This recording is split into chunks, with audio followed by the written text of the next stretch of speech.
Hello. Hi, I'm Robin Da Vinci, and I am doing the Baby Boomer Apology and Appreciation Tour. I did a show last week that I had to delete because I had boomer technicalities and no one wants to watch an old lady talk and her mouth isn't going with the words. And you all go, oh, what, they're so old. Why don't they just go away? No, I'm not going away. I'm going to be in your face. And why am I going to be in your face? Because I know shit that you guys may not know. I've been in business for 36 years. I've been alive for 69 years. And I have employees. I've been an employee. I've been a contractor. I've been all these things. And I said, what's the best thing I can do as a boomer to give back? And so I decided I'm just going to put all this information out there and I'm going to get people, millions of people, to just learn to balance their checkbook, learn to check their credit cards, learn to check their credit scores. How do we work this? What do we do? So the first thing I'm going to do is my apology. Okay. And you're going to see every single time I do a show, I'm going to apologize. The first apology is this. Why in the hell didn't we teach you guys about money? Why? You know what? We knew better. We were the first, probably one of the richest generations. Why the F didn't we show you anything? I'm going to give you an example of what I mean. I was on a flight from Phoenix to LA, and I sat next to this delightful woman. She was in her early 30s, and she was working, and she started talking to me, and she was telling me about what she does. Okay. She has a master's degree and she works with a group of women across the country to bring women into the business world. Right. So she's sitting next to me. I'm in the middle seat and we're talking.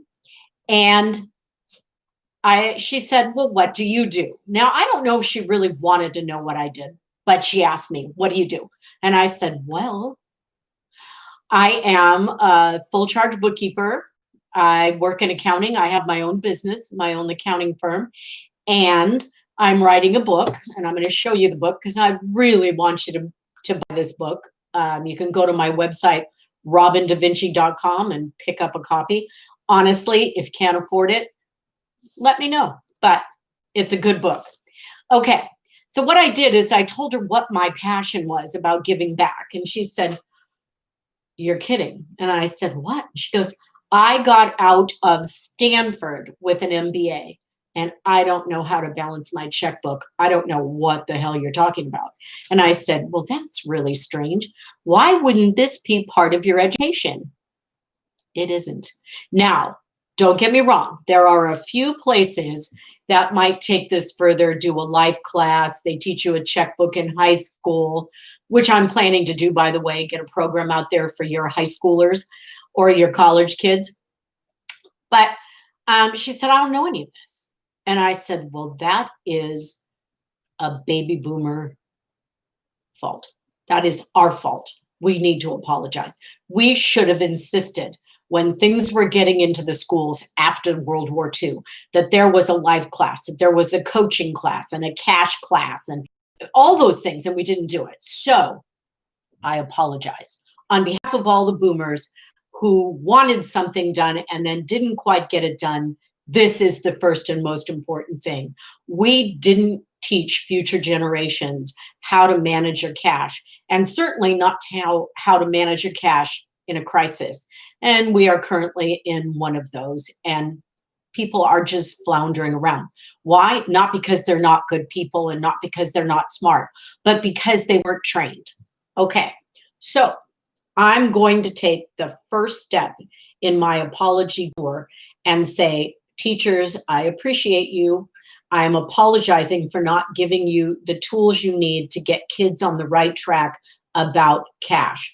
They should know by the time they go to high school what to do with their allowances, by the time they leave high school, what to do with their budget, by the time they leave college, they should know how to handle their money, especially when they get their first job.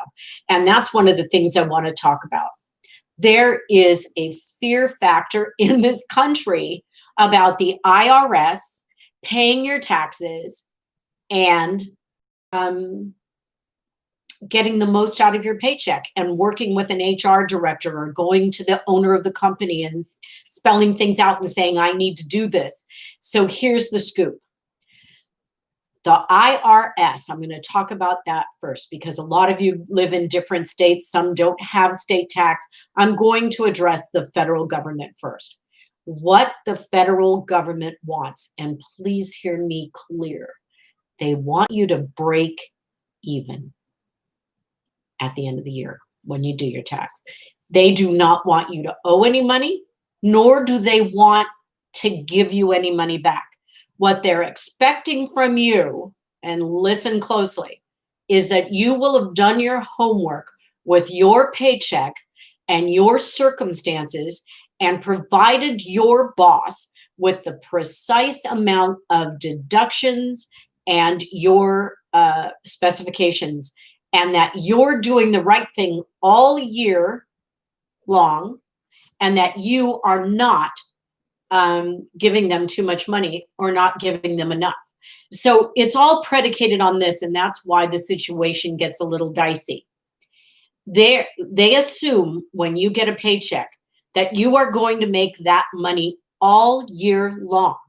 So you're taxed on it as though you're making that amount of money all year long. So if you're single with 0 or single with 1, they would say, okay, you make X amount of dollars per month. For 12 months, you're going to owe this much based on what you chose. Single 1. 1 means you're taking yourself as a deduction.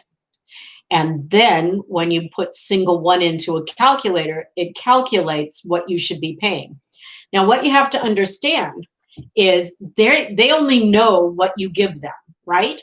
So if you come in and you're single and you're 31 and you just bought a condo and you think that your condo interest and property tax, etc., and HOA dues will be higher than your standard deduction, you should be taking maybe single 2 because you are not you're withholding too much at single 1.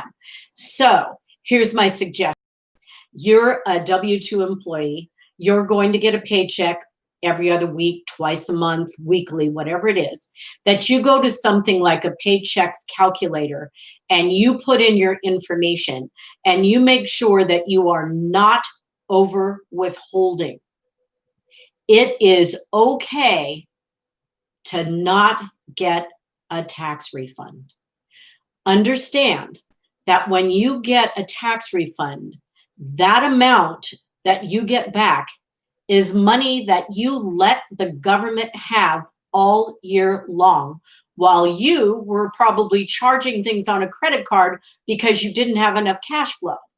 So you, as the taxpayer, are empowered and enabled to make your paycheck work for you. Do not walk in, hand in your W-4, and just say, okay, and let that happen.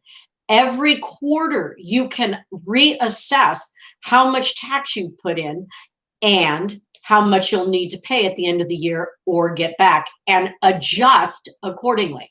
So let's say you're married with 4.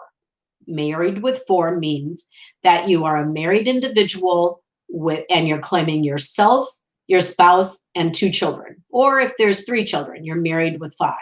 Now, what the government calculation is for a person making X amount of dollars with married as their status and 5 allowances, that means they're going to calculate it so that you pay less tax in your paycheck because you need to be bringing that home. And at the end of the year, your standard deductions for 5 people will reduce your tax down to what it should be. So all of you people, and I'm talking about millions of you, please listen, reassess your status and your amount of deductions. Reassess. Single 0 means you get the most taken out of your check all the time. You can literally be married, but choose the single zero status. Now, why would you do that? Possibly because you want to make sure that you don't have anything coming to you. I'm going to close my blinds right now because they're putting a line across my face. Hold on a minute. I can see that that's a problem. Oh, I'm still seeing some dots. I'm going to close up a little bit. Is that better? No, it's the same one. Okay, let's see if that's better. I'm not going to redo this video. You're just going to see spots on my face. It's okay, I'm old. Anyway, so if you claim single zero, you are taking the most out of your paycheck that's going to be taken out. And if you think about it, you probably should take yourself as a deduction. Why not? You'll get a little more back in your paycheck. Also, if you feel like you're over withholding, you can alter that status a little bit. If you feel you're under withholding, go in and figure out if you're single one and then you suddenly get a raise or a bonus, you can actually go in and ask the person in charge of your paycheck to also take a flat fee in addition to the percentage.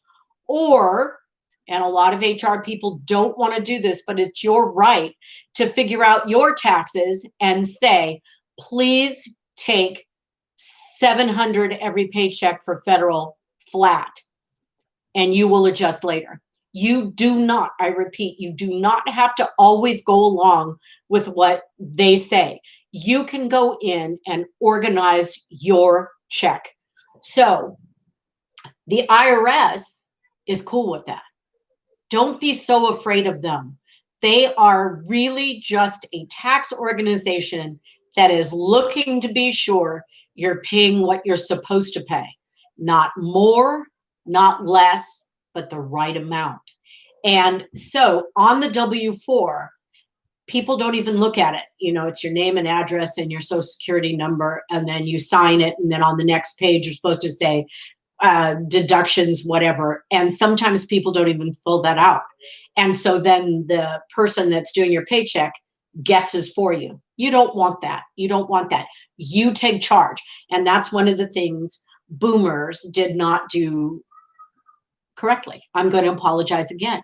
We should have trained you how to do your paycheck. We didn't. I encourage my employees always to look at what's being deducted, look to make sure they have enough tax being taken out, or making sure they don't take out too much. Because what we don't want is a bunch of money, and I mean billions of dollars, sitting at the federal government level while they spend it, and then they have to give it back to you later. Would you walk next door and give your neighbor $5,000 all year long and say, okay, next year, just give it back to me? That's what you're doing. That's what you're doing.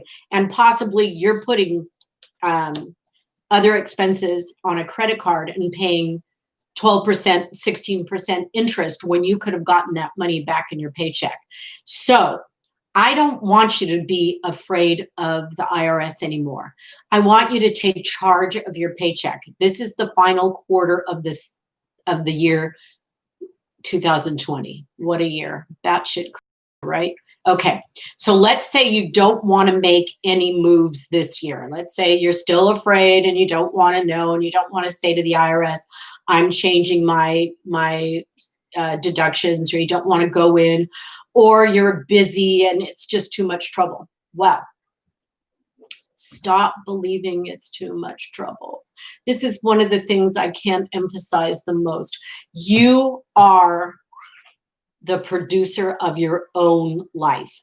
You are the person in charge. You are your best friend when it comes to your money and what you do with it.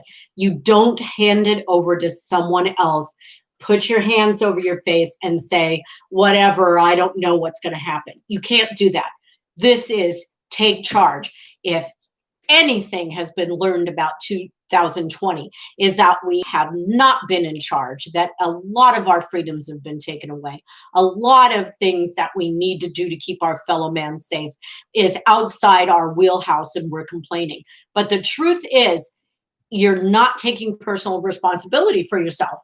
And, wearing a mask, I do it all the time, washing my hands, hand sanitizers, social distancing, all of that. I'm doing all of that. But I do take charge of my money. And I want you to understand that that's a place you can be selfish in this world where we're asking you to be generous with others and look out for other people.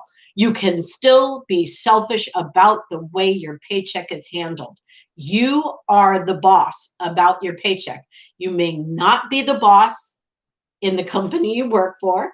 You may not feel like you're the boss at home, which is a collective thing. So we don't want to be bossy at home. But when it comes to your paycheck, you are the effing boss. You've got to take charge of it. So sit down with your pay stub and I'll tell you how to look at it. All right.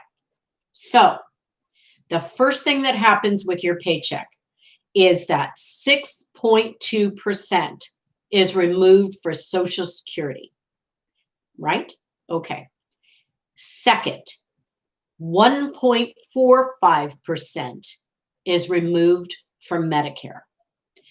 Now, sadly, there is a ceiling on how long they take security out of your paycheck, but it's gone up and up and up and up. And most American workers do not reach that threshold. And so 6.2% comes out of your paycheck every time. It will probably, for most of you, for most of us, we will pay it the whole time. Secondly, 1.45% for Medicare. It doesn't matter if you make $6 million a year. 1.45% will be deducted from that payroll amount or that bonus because Medicare is a forever thing. So 6.2% plus 1.45% is 7.65%. That is gone from your paycheck no matter what. So when you're looking at your paycheck, go to those two lines. It will say either FICA. FICA means that it's Social Security and Medicare, and it'll say 7.65%. You can calculate that, or it'll say Social Security and Medicare, and it'll show the deductions. Okay, so those two things are gone. 7.65 of your paycheck is gone. So if you $1,000 a week times 7.65% is $76.50, which I knew, but I didn't want to speak incorrectly. $76.50 will be removed from your $1,000 every week, no matter what you do. You will not have that change. And so you understand the employer side of this, the employer has to match that 7.65%. So your check they take $76.50 out. He has to put $76.50 with it, and the government gets that for you. Now, part of it's your trust that is for your Social Security when you get older, but the other part is income to the government, okay? If you want to know why governments always want you on payroll, number one reason, they get money. It is income to them. 7.65% is income to them, and they have to run things with that money. They need that bottom line. So you have 7.6% pulled, and they have to match 7.6%. So there's a 15.3% deal going on before you ever open your envelope or see your deposit. Okay. Secondly, if your state has disability insurance, some states don't. My state does. It has disability insurance. That's at 1%. So if you get a paycheck of $1,000, 10% of $1,000 would be $100. 1% would be $10. So if I got $1,000 a week, it'd be $76.50 taken out for Social Security and Medicare, and $10 for SDI. So there's some deductions that you can't change no matter what you do, right? Okay. Then here is where the picking of the status of single or married, head of household, 1 to 5, 8 deductions, whatever it is, for your household, that's where it counts, because it's in the federal amount of money that you give to the IRS and the state amount of money you give to the state you live in if they have tax. That's where the stuff is that you can be in charge of. What amount of money are they taking from your check? If they're taking way too much from your check and you end up getting a big refund at the other end, take that refund that you got. And this is really broad, so just listen. So let's say you get a $5,500 refund. Oh my goodness, you should never have given that to them in the first place. But divide that by 12, because I know someone who just got a $5,500 refund. Divide it by 12. So I'm going to do that for you. 5,500 divide by 12. That would have been $460 more in your paycheck a month. That might cover your child's preschool. That might cover groceries for half a month.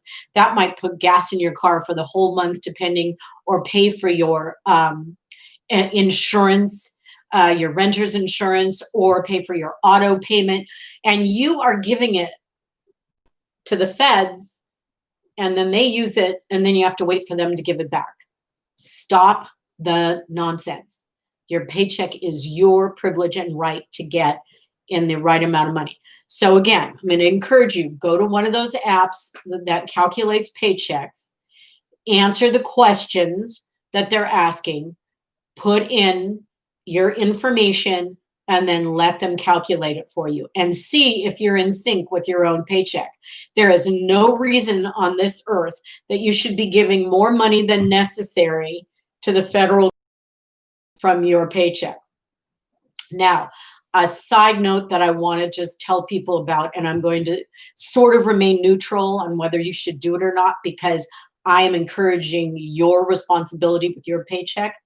There's this thing where you cannot pull the 6.2%, the 1.45% till the end of December, which would give you a little bit more money now in this crisis, but you have to pay it back, which means in the future, when you have to pay it back, and I'm pretty sure they're going to make you pay it back, you would have to pay double from your paychecks, probably starting in the spring.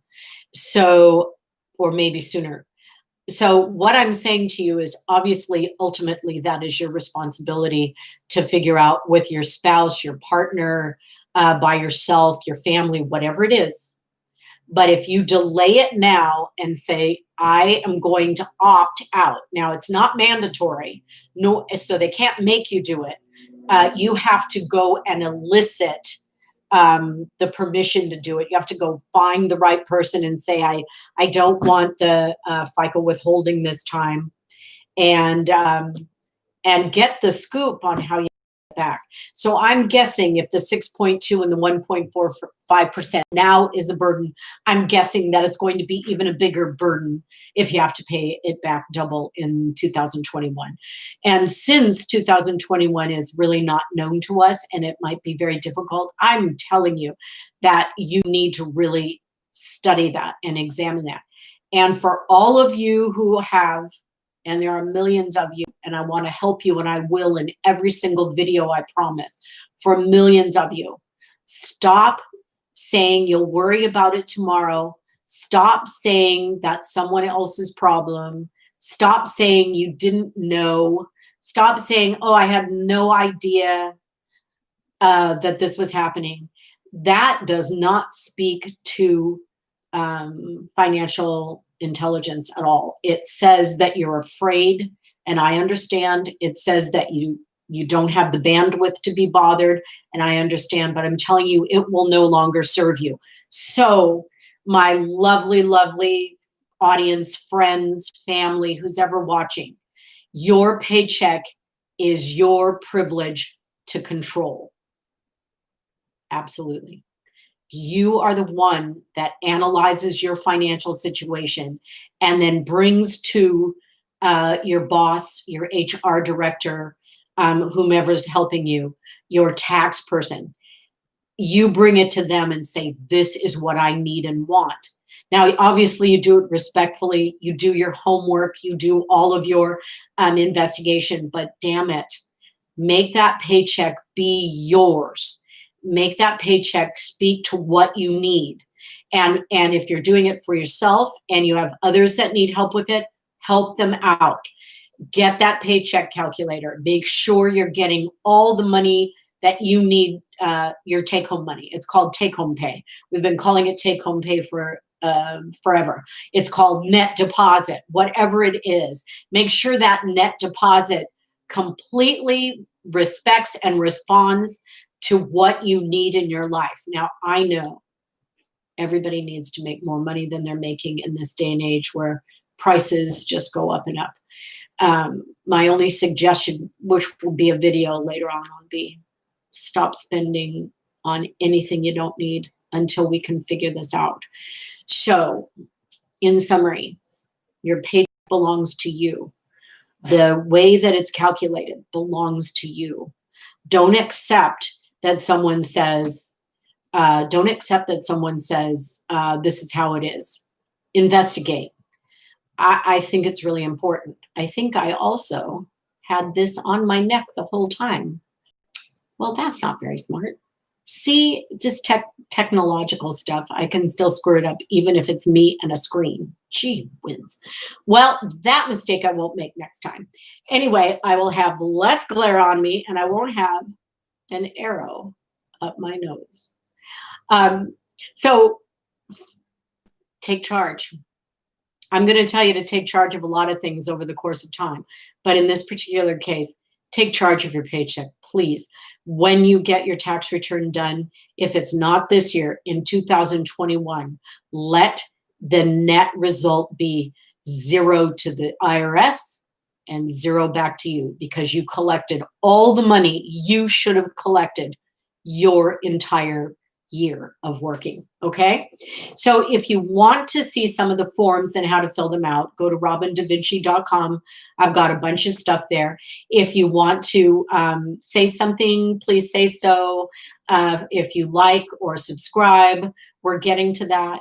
But you will find, and I promise you, I swear on my right hand and my left hand and everything that I believe in, that I will help you with everything I've learned over 36 years in business and in being a bookkeeper since I got out of school years ago, and having budgets and being out of work, being divorced, being broke, having 3 little kids, trying to get them through school.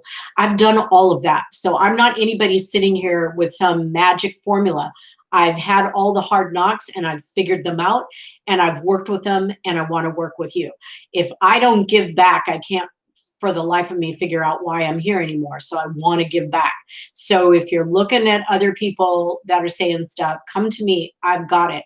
I've got you. I've got you in this book. It's very inexpensive and it really goes through some good ways to figure out what you need to live. So if you were to read my chapter, yeah, I do have a chapter on finding your inner bookkeeper and understanding your financial story. And it's about, we always live paycheck to paycheck. You've heard that saying. And this shows you how to figure out what it takes to live every day. So, my friends, if you woke up in the morning and knew that it took you $380 a day to make it through the month, would you spend the same way in that day as you do now? Paycheck to paycheck, and in between you do whatever you want, and then your money arrives and then you frantically do stuff? No. There's a simple formula to figure out what does it take for you to live every day. And I guarantee you, you'll stop going to the ATM, stop going online and wildly spending, stop getting stuff you don't need right now. I encourage you to do those things. So I'm here for the long run. I hope I get to be here 31 more years. My goal is to be 100.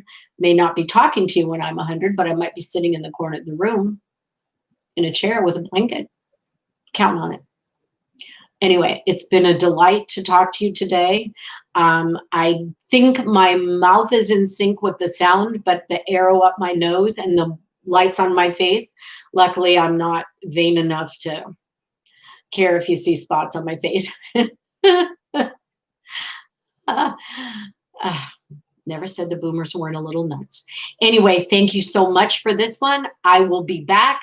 I think next time I'm going to try and talk about contractors and independent contractors and what's going on in this country with the ups and downs of contractors, independent contractors and business people. I'm going to talk about that next time. So this time it was about you and your paycheck and the myths and the truths about it. There's just a lot going on. So take good care. I am ending this video, and I've loved being in your homes if you've allowed it. Thank you.